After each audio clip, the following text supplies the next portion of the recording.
నీటి యొక్క ప్రాధాన్యత మనం తెలుసుకొని ఒక్కొక్క రాశిలోకి సూర్యనారాయణమూర్తి ప్రవేశించినప్పుడు ఒక్కొక్క నదిలో ఆ శ్రద్ధ పోకుండా మనల్ని కాపాడేటటువంటి ఆ మనస్సుని శరీరాన్ని బలంగా ఉంచేటటువంటి శక్తి ఆ వాటర్కి వస్తుంది. శరీరం లోపల ఉండే సెల్ స్ట్రక్చర్ మొత్తాన్ని రీజువనేట్ చేస్తుంది, రివైవ్ చేస్తుంది. ఇది మన ఋషులు గ్రహించారు. ఇది గ్రహించి నాయన ఏ కాలం అనంతం కదండి, ఈ కాలంలో ఈ సమయం నుంచి ఈ సమయం దాకా ఆ నీళ్ల లోపల ఈ స్ట్రక్చర్ లో మార్పు వస్తుంది. మనకి తెలియదు, కానీ మీరు ఎప్పుడైనా సరే అవకాశం ఉంటే రాజస్థాన్ వెళ్ళండి. రాజస్థాన్ లో పుష్కర్ అనేటటువంటి ఒక అద్భుతమైనటువంటి తీర్థరాజం ఉంది. ఈ పుష్కర్ దగ్గరికి వెళ్ళి మీరు చూడండి, ఒక రోజు ఇలా కూర్చోండి. ఇజ్రాయెల్ నుంచి ఒక రోజుకి కనీసం 20 నుంచి 25 మంది వచ్చి నీళ్లు తీసుకొని వెళ్ళిపోతూ ఉంటారు. వాళ్ళు ఎందుకు తీసుకెళ్తున్నారు? ఆ నీళ్లు మనం తాగము, దాంట్లోకి దిగి స్నానం కూడా చెయ్యం. మనం అంత పాకుడుగా ఉన్నట్టుగా ఉంటుంది అన్నమాట. వెళ్ళంగానే కాలు జారిపోయేట్టు.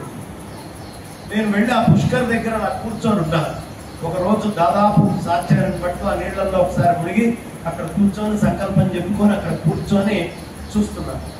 ఈ ఇజ్రాయెల్ నుంచి వస్తున్నారు చాలా మంది జనం. ఎందుకు మీరేం చేస్తారు అంటే, ఈ వాటర్ లో ఉన్నటువంటి స్ట్రక్చర్ మీద మేము ఆర్ఎండి చేస్తున్నామండి.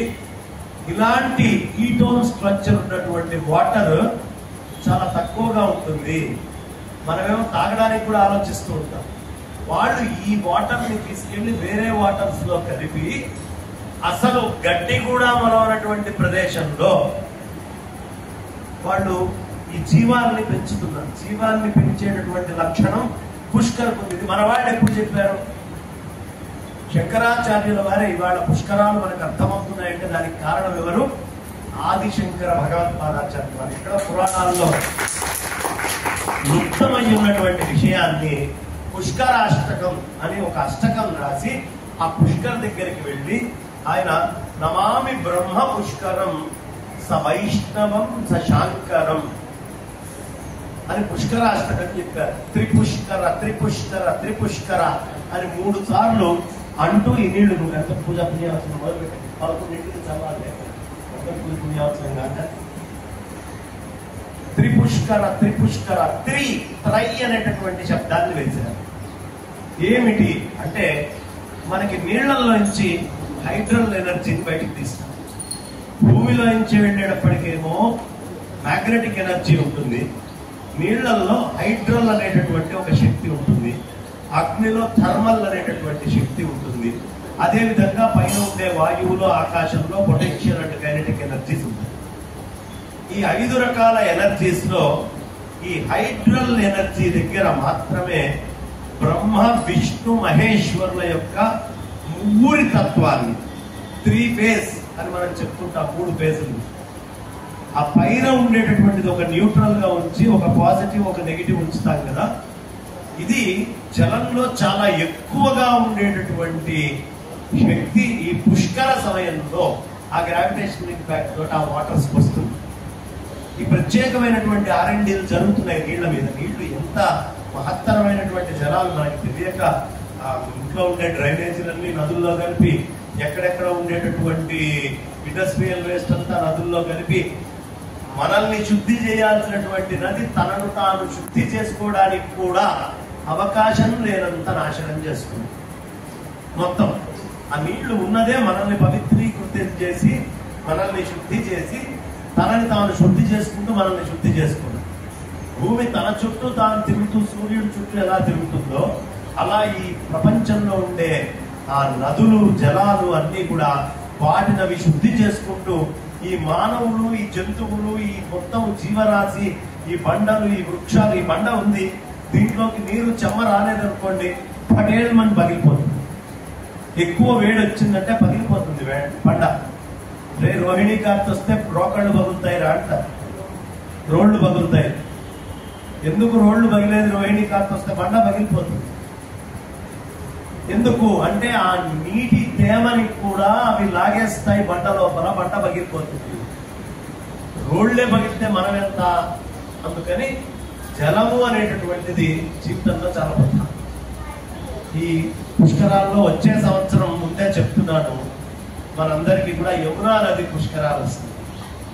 కృష్ణ పరమాత్మ యొక్క చరిత్ర అంతా కూడా యమునా నదితోటి పెనవేసుకొని ఉంటుంది. వ్యాసుల వారి చరిత్ర అంతా కూడా సరస్వతి నదితోటి పెనవేసుకొని ఉంటుంది. ఇక సమస్తమైనటువంటి దేవతా విభాగం అందరిది, బ్రహ్మదేవుడితో సహా అందరిది కూడా గంగతోటి పెనవేసుకొని ఉంటుంది. పరమేశ్వరుడి యొక్క ప్రత్యేకమైనటువంటి విభూతి నర్మదతో పెనవేసుకొని ఉంటుంది. ఆయన లీలలు నర్మదా నది దగ్గర శివలీలలు ఎక్కువగా ఉంటాయి. అలా వచ్చే సంవత్సరం కృష్ణయ్య యొక్క లీలలన్నిటికీ సంబంధించినటువంటి యమునా నది యమి. మీరు ఇప్పటికి కూడా యమునోత్రి వెళ్తే మనం యమునోత్రి దగ్గరికి వెళ్ళి చేస్తాం, కానీ అక్కడి నుంచి ఒక 16 కిలోమీటర్లు నడుచుకుంటూ కొండెక్కాలి, ట్రెక్కింగ్ చేయాలి. చేస్తే సప్త ఋషుల యొక్క గుండము అని ఒక పెద్దది ఉంటుంది, అక్కడి నుంచి యమున పుట్టుకొస్తుంది. ఎంత చల్లగా ఉంటాయి అంటే ఈ యమునోత్రి, గోముఖ్, గంగోత్రి, సరస్వతి. నా జన్మాంతర సుకృతమేమో గోముఖ్ ఎక్కడి నుంచి వస్తుందో ఆ గుహలోకి కూడా నేను వెళ్ళి అందులో తెలియకుండా పడిపోయి లేచి రావడం. ఎందుకు బతికున్నానో తెలియదు, ఆ వీడియో కూడా ఉంది నా దగ్గర. అలా గోముఖ్ గుహలోకి నడుచుకుంటూ వెళ్తే పైనుంచి ఒక మంచుగడ్డ ఏదో పడితే భయపడి నాకు స్లిప్ అయి పడ్డా. ఒక జ్ఞాపక శక్తి ఉంటుంది. ఆ జ్ఞాపక శక్తి తనను తాను ఎప్పటికప్పుడు శుద్ధి చేసుకుంటుంది. అందుకనే మనం గంగా నదికి వెళ్ళాం అనుకోండి, ఈ గంగా జలాలు గంటన్నరలో వాటిని శుద్ధి చేసుకుంటాయి. అదే యమునలో కలుషితం వచ్చింది అనుకోండి, 12 గంటలకు శుద్ధి చేసుకుంటుంది. మామూలుగా వేరే నీళ్ళు అయితే 16-18 గంటలు, ఒక రోజు పట్టే నీళ్లు ఉంటాయి. అలా ఒక్కొక్క నదికి తనని తాను శుద్ధి చేసుకోవడానికి ఒక సమయం అంటే, శుద్ధి చేసుకోవడానికి దాని లోపల ఒక ఇంటెలిజెన్స్ ఉండాలి కదా, ఒక మెమరీ, ఒక జ్ఞాపక శక్తి, ఒక సిస్టమ్, పనిచేసేటటువంటి సిస్టమ్ ఆ నీటి బిందువు లోపల ఉండాలి కదా. అలా మన శరీరం లోపల ఉండేటటువంటి అన్ని నదులు మన శరీరంలో ఉన్నాయి, బయట ఎక్కడో కాదు. గంగ మన శరీరంలో ఉంది, యమున ఉంది. మీరు ఏ నదులు తీసుకున్నా, ఏ జలాలు తీసుకున్నా అవన్నీ మన లోపల ఉన్నాయి. అందుకనే ఈ అస్తుల్ని కూడా చివరిలో తొందరగా అస్తులు కాలవు అగ్నిహోత్రుడికి కూడా. ఆ తర్వాత కూడా అస్తుల్ని మళ్ళీ ఏం చేయాలి అంటే జలం లోపలికి తీసుకొని వెళ్ళే వేయాలండి ఈ భస్మాన్ని, దీన్ని కూడా. అంటే జలమే ఆఖరికి భస్మమైనటువంటి రమని కూడా మళ్ళీ శుద్ధి చేసి ఆ పునరావృత్తి రహితమైనటువంటి జీవన్ముక్తినిచ్చేటటువంటి శక్తి జలానికి ఉంటుంది. ఈ నీళ్లు బృహస్పతి సూర్యుడి చుట్టూ సంవత్సరం చొప్పున 12 ఏళ్ల పాటు ఉంటుంది.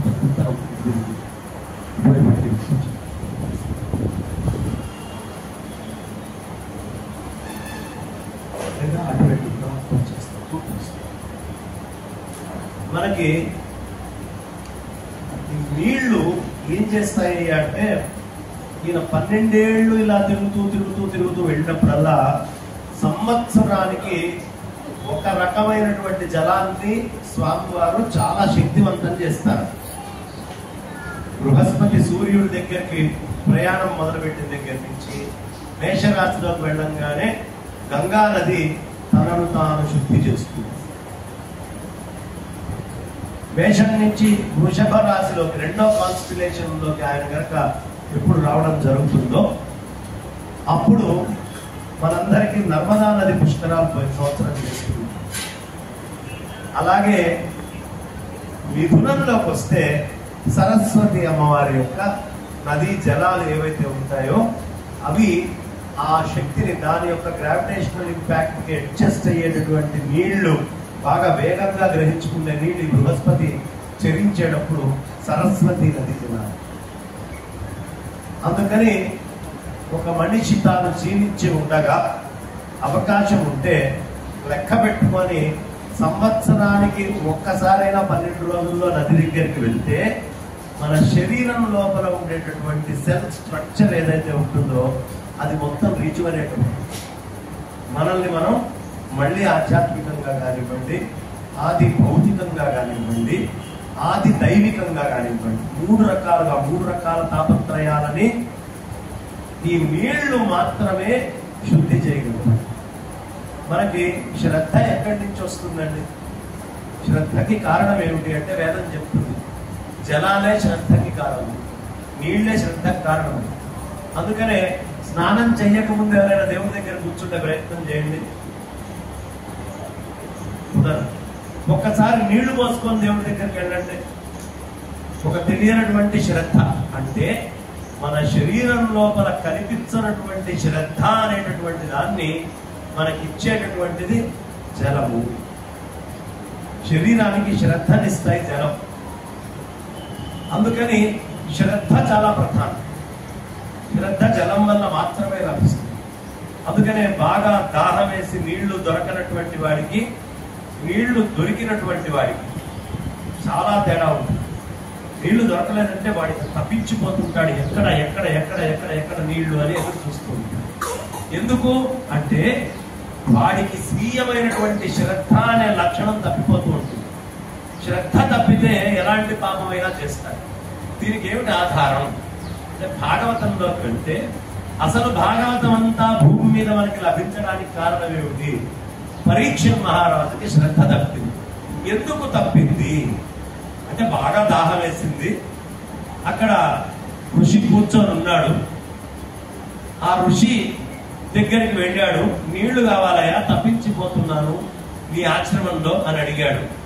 ఆయన చక్కగా అలా తపస్సులో కూర్చొని కళ్ళు తెరవల. ఎప్పుడు మనిషి శ్రద్ధ తగ్గుతుందో, జలము సక్రమంగా శరీరంలో ఉండదో అప్పుడు తప్పులు చేస్తుంది.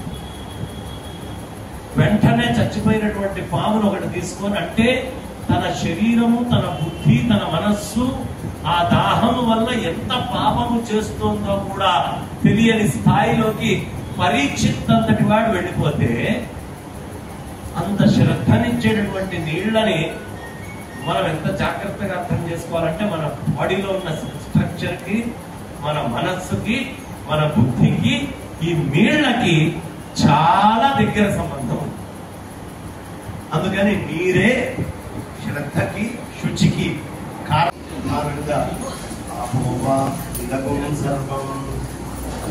మొత్తం నీళ్ళే. భూతాలు అన్నీ కూడా నీళ్ళే. విశ్వభూతాన్యాప ఇది ఆపోవా ఇదం సర్వం విశ్వభూతాన్యాప పృథివ్యాప పశవాప. మీకు ఏది తీసుకున్నా నీళ్ళే.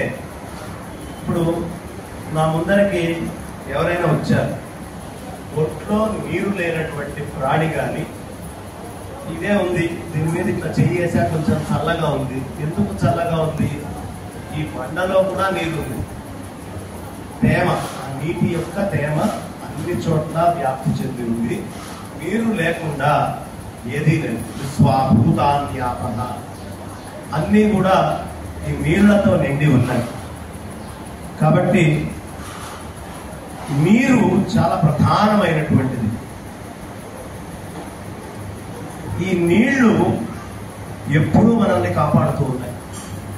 ఇవాళ మనం మోడర్న్ డే సైన్స్ లోకి వెళ్ళినా మన శరీరంలో 70% నీళ్లు.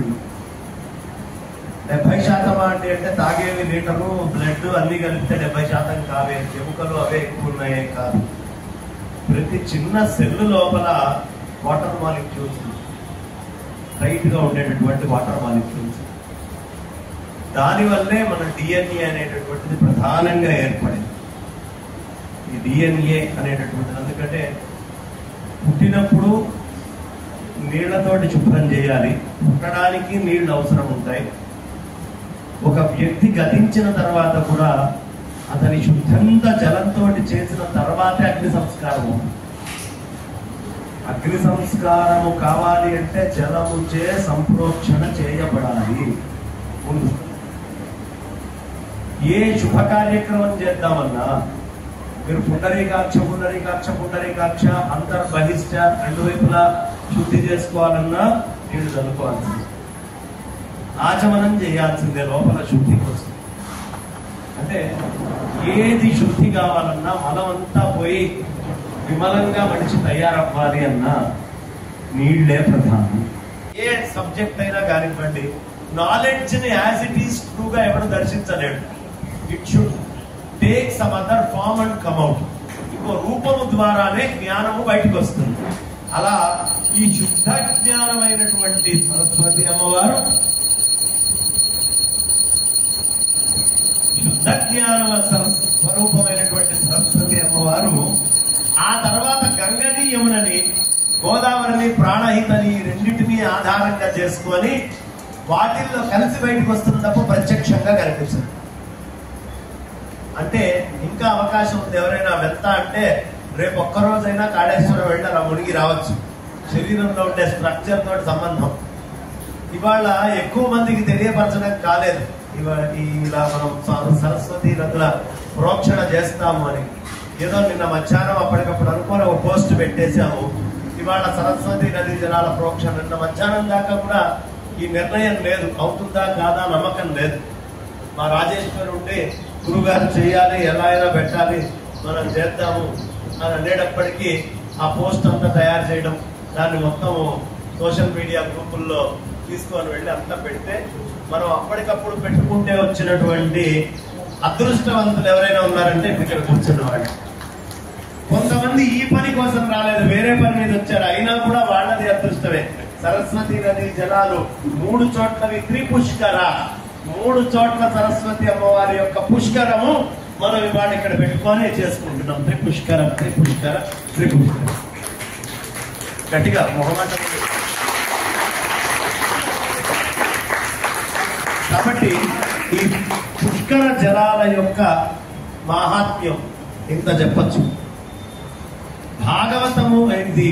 సరస్వతి నది అక్కడ పుట్టి ఓ 1/2 కిలోమీటర్ వెళ్ళి లుప్తం అయిపోయిందట.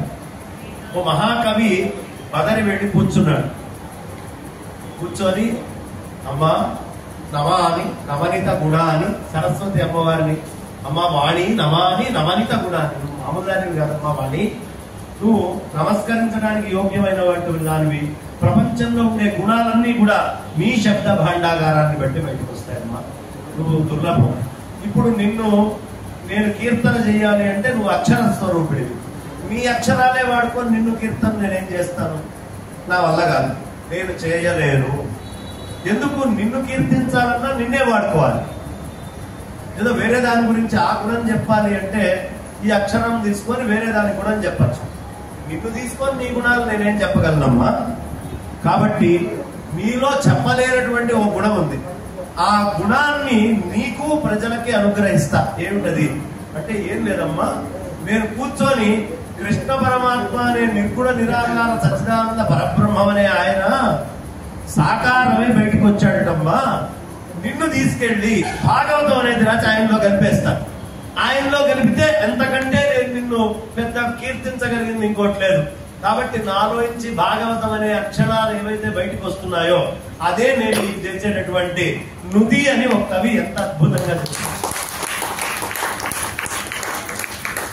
అంటే ఆ కృష్ణుడినే ఆధారం చేసుకుంటాను. నిన్ను బహిర్పరచడానికి లేదు, నిన్ను అంతర్ముఖం చేయడానికి కృష్ణుడినే నేను ఆధారం చేసుకుంటాను అని చెప్పి ఆ కృష్ణ పరమాత్మ యొక్క దివ్య లీలా అమృతాన్ని, ఆ వైభవాన్ని మొత్తాన్ని కూడా ఆయన తీసుకొని వచ్చి చాలా చక్కగా మనందరికీ భాగవతాన్ని అందించారు. ఆయనే మురళీధరుడు. ఆయన భాగవతంలో ఆయన హిమాచల్ ప్రదేశ్ కి చెందిన ఆయన వంశీధరుడు. వంశీధర వ్యాఖ్యానం ఉంటుంది. ఈ వంశీధరుడు హిమాచల్ ప్రదేశ్ ఆయన చెప్పినటువంటి మాట ఇది. ఆయన రాశాడమ్మా భాగవతానికి వ్యాఖ్యానము, ఆద్యపద్య శతపథ వ్యాఖ్యానం రాశాడు. అంటే మొట్టమొదటి శ్లోకం భాగవతంలో ఉండేటటువంటి మొట్టమొదటి శ్లోకం ఆయన తీసుకొని సత్యం పరం ధీమహి అని ఉంటుందన్నమాట. జన్మాద్యస్య అని బ్రహ్మసూత్ర భాష్యాల్లో 2వ సూత్రాన్ని తీసుకొని సత్యం పరం ధీమహి అని ముగిస్తారు. ఆ ఒక్క శ్లోకానికి 100 వ్యాఖ్యానాలు రాశాడు ఆయన. అంటే గోపికల పక్షంలో రాశాడు, అలాగే బృహస్పతి పక్షంలో, ఋషుల పక్షంలో, నారదుడి పక్షంలో, కృష్ణ పక్షంలో, కంస పక్షంలో, అందరి పక్షంలో ఒక్కొక్క పక్షం తీసుకొని 100 పక్షాలు రాసి, నా ఈ చిన్న బుద్ధికి ఇంతే తోచింది, ఇంకా సహస్రం అనంతమై ఉంది మొదటి ఒక్క శ్లోకానికే అని చెప్పాడు. అంటే భాగవతం ఎంత గొప్పదో చూడండి. ఒక్క మొట్టమొదటి శ్లోకానికి ఆయన రాసినటువంటి ఆ ఒక్క శ్లోక వ్యాఖ్య కరపాత్రి స్వామీజీ అని ఆయన భాగవతం 7 రోజులు సప్తాహం చేస్తే 12 రోజులు చెప్పాడట ఈ ఒక్క శ్లోకాన్నే ఆ వంశీధరుడు రాసినటువంటి దాన్ని.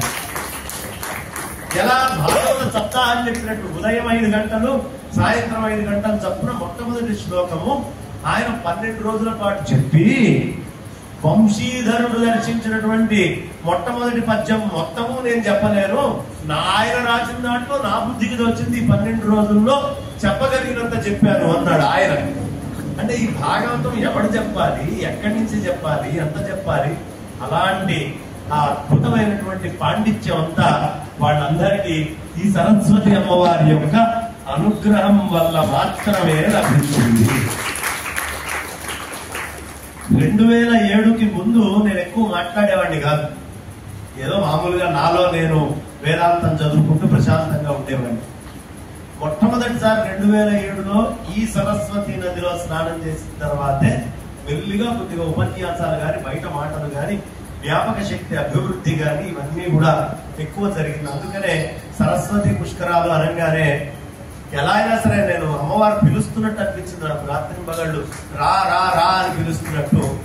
ఎల్లుండి వెళ్ళాలి అంటే ఇవాళ రోజున నేను టికెట్లు అప్పటికప్పుడు బుక్ చేసుకొని ఇక్కడి నుంచి ఎయిర్పోర్ట్ నుంచి డెహ్రాడూన్ లో దిగడానికి 2.5 గంటలు. 8:30కి దిగాను నేను. ఇక్కడ నుంచి అంటుకున్నటువంటి జలం అక్కడి నుంచి తీసుకొని ఆ నీళ్లు ఎంత పొంకర్లు పోయినాయంటే అమ్మా, అక్కడికి వెళ్ళంగానే ఒక బండ మీద నిల్చున్నా. నీళ్లలోకి దిగలేదు, బండ మీదే ఉన్నా. బండ మీద ఉన్నప్పుడే కాళ్ళు మొద్దుబారిపోయినాయి. తెల్లవారుజామున సూర్యుడేమో పైన కనిపిస్తున్నాడు, కొండల నుంచి కిందకి రాలేదు. ఆ నీళ్లు మొత్తం పొంకర్లు పోతే అక్కడ నిల్చొని మెల్లిగా అలా అడుగులు వేసుకుంటూ వాళ్ళు వెనకాల నుంచి అరుస్తున్నారు, అమ్మో ఇది నీళ్లు ముందు కాస్త ఇసుక తీసుకొని మృత్తిక అహరతమే పాపం అని మంత్రం చెప్పుకొని మృత్తిక వేయందే దిగకూడదు నదుల్లో. అది వేసుకొని అక్కడ ఆ నీళ్లలో అడుగు పెట్టేటప్పటికి ఫ్రీజింగ్ కోల్డ్ అమ్మ, మామూలు నీళ్ళు కాదు. ఫ్రిడ్జ్ లో నుంచి తీసేటటువంటి నీళ్లు వెచ్చగా ఉంటాయి అనే విషయం సరస్వతి నది దగ్గర దిగాకే నాకు అర్థమైంది. ఈ ఫ్రిడ్జ్ లో నుంచి తీస్తాం కదా ఐస్ గడ్డ, అది పట్టుకోగలం 1 నిమిషమో 2 నిమిషాలు. ఈ ప్రవహిస్తున్నటువంటి జలం దానికంటే చల్లగా ఉంది. అందులో పొద్దునేమో అంతకుముందు వెళ్ళిన 3 మధ్యాహ్నం చేశాను. మధ్యాహ్నం కాబట్టి తెలియలేదు, సూర్యనారాయణ వస్తున్నాడు కాస్త అప్పటికీ చాలా చల్లగా ఉన్నాయి, కానీ పర్వాలేదు అనిపించింది. వాటి రోజున మాత్రం మొన్నటి రోజున అసలు దుర్లభం అంట. ఇలా 3 మునకలు మునిగేసి ఒక్క 3 సార్లు గాయత్రి మంత్రం చెప్పి సూర్యనారాయణ మూర్తికి తర్పణం చేసి బయటికి వచ్చాక నా శరీరంలో మొద్దుబారినటువంటి అణువణువు ఆ మొద్దుబారిన తరాల నుంచి బయటపడటానికి 45 నిమిషాలు పట్టింది. నేను అక్కడ కూర్చొని పితృదేవతలకు తర్పణ వదలాలి. ఈ చెయ్యి చెంబు దగ్గరికే పంపిస్తున్నా కానీ ఆ చెంబు దగ్గరికి అట్లా పక్కకి వెళ్తుంది. ఆ నీళ్లు పట్టుకొని నేను ఈ చేతి మీద పోస్తే నీళ్లు పడ్డాయో లేదో అర్థం కావట్లేదు. అంటే మొద్దుబారిపోయింది, దీనికి అర్థం కావట్లేదు నీళ్లు పడుతున్నాయా పడట్లేదా అనేది. ఆ కింద 2 చుక్కలు పడ్డాయి అని గుర్తు చేసుకోవాలి. చెంబెత్తి పోస్తేనేమో ఇంకా మొద్దుబారిపోతాం. ఇక అలా మొద్దుబారుతూ ఒడిగిపోతూ చేతులంతా ఎర్రగా ఒక నామాల కోతి రంగులకు మారిపోయింది నా చెయ్యి. కపిలవర్ణం వచ్చింది ఒట్టి నిండా, ఫ్రీజ్ అయిపోయింది మొత్తం శరీరం అంతా. 40 నిమిషాల తర్వాత కానీ కొంకర్లు పోయినటువంటి చెయ్యి స్వాధీనం. ఇంకో పొరపాటు ఏం చేశాను, ఈ ఉంగరాలు పెట్టుకొని మునిగిపోయాను. ఉంగరాలు పెట్టుకొని తర్పణాలు వదలకూడదు, బంగారం తీయాలి. ఆ ఉంగరం అప్పుడు తీయాల్సి వచ్చింది. ఆ బ్రాహ్మడికి పెడితే అతను పీకుతుంటే అసలు మామూలు బాధ కలగట్లేదు. అదేమో రావట్లే, ఇంకా గట్టిగా అయిపోయింది, కాంట్రాస్ట్ అయిపోయిందేమో ఆ ఇదిలో పడి రావట్లా. చాలా కష్టం మీద ఒక ఉంగరం తీసాడు, రెండో తీలేకపోయాడు. ఈ ముద్దుబారిన చేతితోటి రెండో ఉంగరం తీయడానికి మామూలు శ్రమ కాలేదు. పాపం అతను అంటూనే ఉన్నాడు ఆ చేయించే బ్రాహ్మణుడు, తప్పడాలు వదులుకొని నాకు చాలా మంది రాగలిగిన వాళ్ళు ఉన్నారు, రాలేని వాళ్ళు ఉన్నారు. గోవులు ఉన్నాయి. ఈ గోవులు కూడా సరస్వతి జలానికి ఆ నది పుష్కర స్నానం చేయాలి. ఆ గోవులు ఎంతో ఇంద్రియ నిగ్రహం. గో అంటే ఇంద్రియాలు కలిగినటువంటి మనందరం కూడా గోవులమే. ఈ గోవులు ఎప్పుడు పరమాత్మ వైపు పరమాత్మతో ఆడుకుంటూ ఉండాలి. అదే చెప్పేది, మన ఇంద్రియాలు పరమాత్మ వైపు ఉండాలి అని చూపించడమే గోవులు పరమాత్మతో ఉండడం. గో శబ్దానికి ఇంద్రియం. అందుకనే శంకరాచార్య వారు భజ గోవిందం భజ గోవిందం గోవిందం భజ మూఢమతే, అరే ఇంద్రియాలన్నీ పరమాత్మ వైపు పెట్టు అని నా గురువు గారైన గోవిందుడు చెప్పాడు. ఆ పరమాత్ముడు కృష్ణ పరమాత్మ మొత్తం భగవద్గీతని మనకు అందించినటువంటి ఆయన చెప్పింది కూడా, అరే సర్వధర్మాన్ పరిత్యజ్య మామేకం శరణం వ్రజ. ఈ పని ఎవడెవడు చేస్తాడో వాడల్లా గోవే. కాబట్టి గోస్వరూపులైనటువంటి మీరందరూ కూడా ఈ జలాల సంప్రోక్షణ భాగ్యం దక్కాలి. ఇంటికి రాగానే మా అమ్మకు కూడా కాసి చల్లాలి అని బాగా ఆత్మీయులందరికీ ఈ జల సంప్రోక్షణ చేయాలని అక్కడి నుంచి ఆ మొద్దుబారిన చేతితోటి మొత్తం తర్పణాలు అయ్యాక మళ్ళీ దిగింది మాత్రం అమ్మ కేవలం మీ అందరి కోసమే. నా జన్మాంతర సుకృతం మీ వల్ల ఇంకోసారి దిగి ఆ నీళ్లు తీసుకొని చక్కగా ప్రశాంతంగా అక్కడ 8:30 కల్లా ఉరుక్కుంటూ వచ్చి ఆ డ్రైవర్ ఫోన్, రాత్రికి మీకు ఫ్లైట్కి ఎక్కాలనుందా లేదా సాయంత్రం తొందరగా రా అని అతని ఫోన్. ఉరుక్కుంటూ అతను పాపం అంకిత్ అని అతని పేరు నాకే అంకితం అయిపోయాడు. అలా వెళ్ళి ఆ కారు 8:30కి ఎక్కి కూర్చుంటే అమ్మా వాడు మధ్యలో ఒక అరగంట భోజనాలకు ఆపాడు అతను తినటానికి. నేను ఏకాదశి ఏం తినను. అతను ఒక అరగంట భోజనానికి ఆపాడు. 5:45కి డెహ్రాడూన్ నుంచి హైదరాబాద్కి నాకు ఫ్లైట్. 5:29 నన్ను తీసుకెళ్లి ఎయిర్పోర్ట్ ముందు ఆపాడు. నేను అనుకున్నా అయిపోయింది, వాడు 2 గంటలు ప్రేయర్ గా రావాలని నాకు మెసేజ్ పెట్టాడు. ఓన్లీ డిజీ యాత్రలో బుక్ చేసుకున్నా 25 నిమిషాల ముందు వదిలిపెడతారు, పెద్ద లగేజ్ ఏం లేదు కదా. ఈ నీళ్లు వాడు వదిలిపెడతాడా వదిలిపెట్టడా ఇదో టెన్షన్. ఈ నీళ్లు బ్యాగేజ్ లో వేస్తే ఓకే, హ్యాండ్ లోకి తీసుకురావడానికి వీలు లేదు. ఇది రూల్ అనమాట. అప్పుడు నేను చెక్-ఇన్ చేయాలి. చెక్-ఇన్ 1/2 గంట ముందు ఎవడు చేయడు. ఈ నీళ్లు వస్తాయా రావా అని నేను బయట వాడికి చూపించి ఉరుక్కుంటూ సెక్యూరిటీ చెక్-ఇన్ దగ్గరికి వెళ్ళి నిల్చోగానే అది పెద్దగా బంగారేశ్వరమా అని మైక్ లో అక్కడ ఉన్న తల్లి ఎవరో సరస్వతి దేవి పెద్దగా అరిచింది. అరిచేటప్పటికి ఆ సెక్యూరిటీ వాళ్ళకి అది నా పేరే అని చెప్పారు. వాళ్ళకి ఎక్కడ దయాచారం పుట్టిందో నా చేతిలో ఉన్న వాటర్ బాటిల్, పెట్టెలో ఉన్న వాటర్ బాటిల్ ఏమి ఇచ్చేయకుండా అందులో పడేయండి అన్నారు. ఇట్లా పడేసి అట్లా వెళ్ళి తీసుకొని ఉరుక్కుంటూ వెళ్ళిపోయారు. మీరు ఏంటంటే వాడే చేతికి ఇచ్చారు. ఇదే 2 గంటల ముందు కనుక నేను వెళ్ళుంటే ఎయిర్పోర్ట్ కి వాడు చెక్-ఇన్ చేసి ఇది పోతుంది, ఇది పోదు, ఇది పంపిస్తారు, ఇది పంపేది, ఇది కూడా వ్యూహరచనేమో పరమాత్మది. ఆ నీళ్లు తీసుకొని వెంటనే ఉరుక్కుంటూ నేను లోపలికి వస్తే దిక్కుమాలింది లోపల కూర్చున్న వాళ్ళందరూ నన్ను ఇలా చూస్తున్నారు. 5:45కి ఫ్లైట్ వెళ్తుందంటే 5:40కి లోపలికి వచ్చారు. కూర్చొని టాపీగా ఓహో వీడేనమాట ఆలస్యంగా వచ్చింది, వీడి పేరే అరిచింది అన్నట్టుగా వాళ్ళు చూస్తున్నారు. చక్కగా ప్రశాంతంగా అక్కడ ఎక్కి రాత్రి 8:30కి ఇక్కడ దిగారంటే 36 గంటల లోపల దగ్గర 26 గంటలు ఏకధాటిగా కూర్చుంటే తప్ప ఆ జలం అక్కడి నుంచి ఇక్కడ దాకా రాలేదు. ఎదుటివాడి జేబులో ఏముందా కొట్టేద్దామని చూసేవాళ్లే గాని ఇద్దాము అనే మానసిక పరిస్థితి ఎంతమందికి ఉంది? లేదు. ఇచ్చేవాళ్ళు తగ్గిపోయారు. వాళ్ళు ఏదో ప్రయోజనాన్ని ఆశించి ఇచ్చేదాన్ని దానం అంటారు. నాకు ఇది ఇస్తే ఈ పని అవుతుంది అని ఆలోచించేవాడు. వీళ్ళు అదేమి లేదు, మీ మంచి పని చేయడం కోసమే ఇస్తున్నాం, మీ ఇష్టం వచ్చినట్టు వాడండి అని చెప్పి. పొద్దున్నే కళ్యాణమ్మకి కూడా ఫోన్ చేసి చెప్పాను. వెంటనే మా రమేష్ గుప్తా గారికి ఫోన్ చేశాను. ఇంకా అందరికీ కూడా చెప్తాము ఇవాళ ఇక్కడ పంచుకోవాలి ఈ శుభవార్తని అని చెప్పి చక్కగా. అలాగే తొందరలో చందానగర్ లో కూడా ఒక వేద పాఠశాల నిమిత్తం పెద్దలు తెలిసిన వాళ్ళు ఒకటి ఏర్పాటు చేస్తున్నారు మనకి. ఈ సంస్థ దినదినాభివృద్ధిగా అభివృద్ధి చెందుతూ ముందుకు వెళ్తోంది. ఇలాగే వెళ్ళాలి అని కోరుకుంటూ సంప్రోక్షణకి సిద్ధమైందా? ముందు నా మీద కాస్త చల్లితే మీరు చల్లుకొని ముగ్గురికి ముందు జగద్గురువులకి శిరోధారగా పోయింది.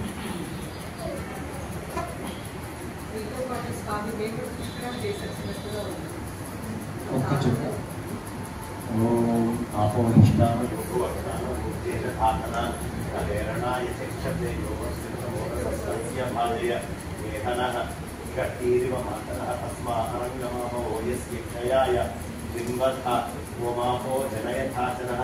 దీర్ఘోదకై కాంచన కుంభతంశై దేవకృపారతాత్రై మయార్పితం స్నాన విధిం గృహాణ పాదాబ్జ నిశ్యూత నదీ ప్రవాహ. ఓం యస్య ప్రసాదాదహమేవ విష్ణుః మయ్యేవ సర్వం పరికల్పితం చ ఇత్థం విజానామి సదాత్మరూపం తస్యాంఘ్రియుగ్మం ప్రణతోస్మి నిత్యం.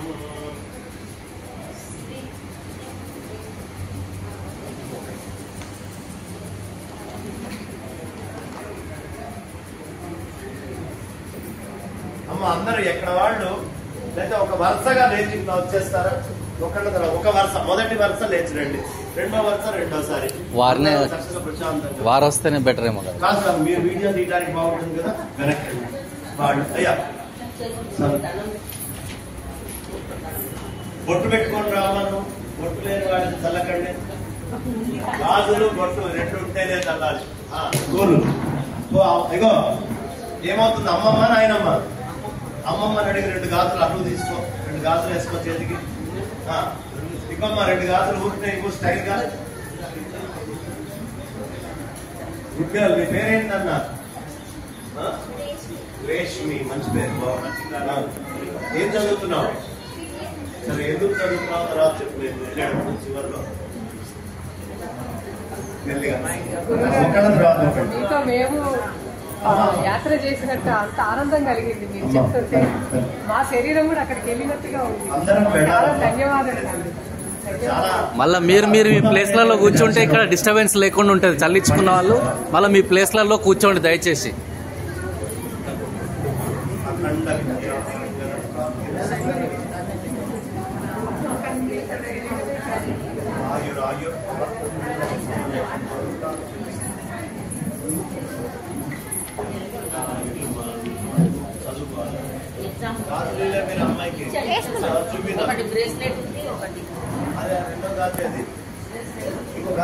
అవకాశం ఉన్నప్పుడే ఇవ్వాలి కదా. ఈ చేతి ఆ చేతి, అమ్మమ్మ చేతిగా చేసుకుంటాం. ఎంత అదృష్టం చూడు. వాసుదేవ సారీ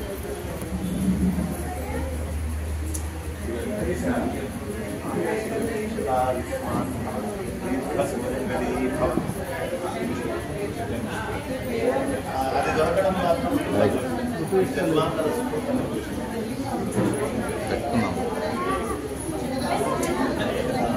చల్లించుకున్నావా?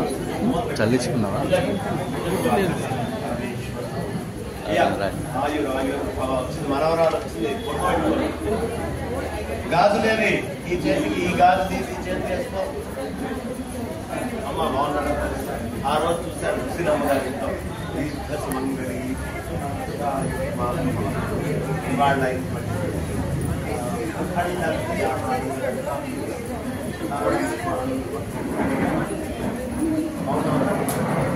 అక్కడైనా ఏంటి మీరు ఇంకా ఐఐటి అక్కడ షిఫ్ట్ కాలేదమ్మా? హైదరాబాద్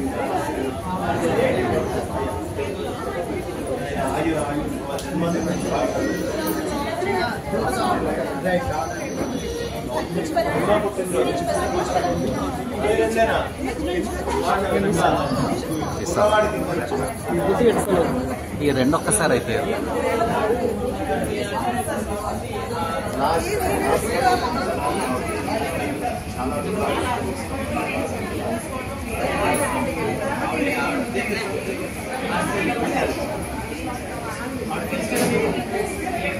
మీకంటే ముందు మీరే తర్వాత.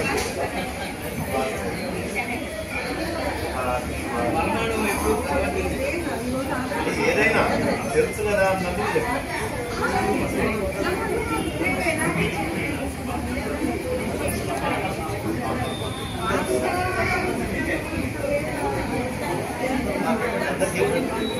అమ్మా అందరూ పెట్టారు వాసుదేవ్. అమ్మా శతచండి భస్మం మొన్న చేసినటువంటిది ఉంది, అది తీసుకోండి తల్లి.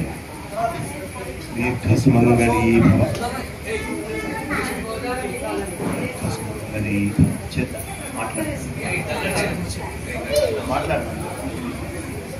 రాజేశ్వరి గారు ముందు సంప్రోక్షణను ఆస్వాదిస్తారు.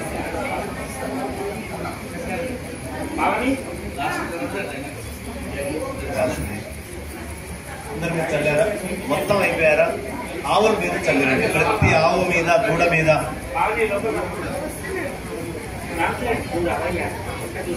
ఏ చేప అండి? మొయినాబాద్.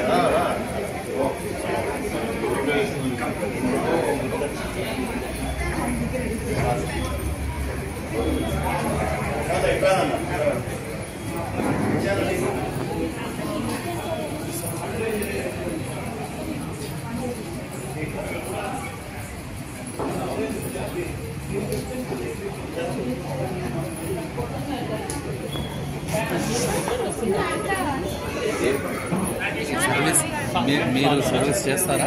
అంటే ఈవెంట్స్ ఇక్కడ ఎల్బినార్లు అంటాను.